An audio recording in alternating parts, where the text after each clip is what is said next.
O alcalde Francisco Pérez e o concelleiro de Obras Manolo Seija supervisaron a marcha dos traballos de instalación dos servizos de electricidade, auga e saneamento no edificio do albergue da Chaínza, que carecía deles. Trátase dunha actuación fundamental para permitir a súa apertura definitiva. A intervención conta cun orzamento duns 44.000 euros.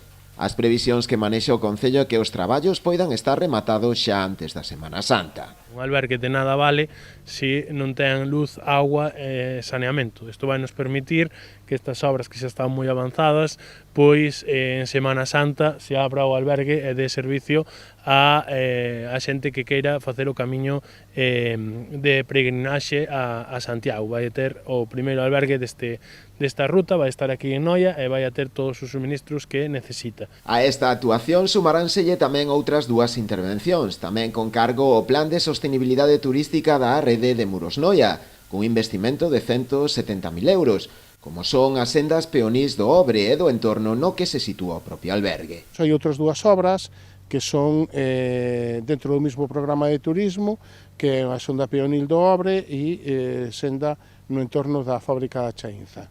Estas dúas obras tamén están englobadas dentro do programa de turismo sostible e nun inicio había unhas inversións iniciais previstas que se viron incrementadas.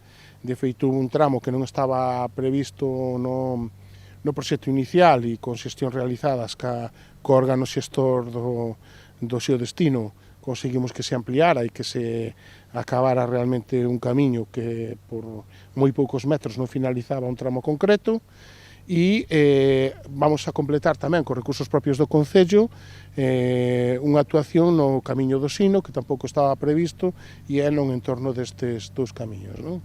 Segundo informaron, trátase de actuacións que lle darán un pulo importante ao sector turístico local, contribuindo á dinamización económica e á promoción de Noia como destino.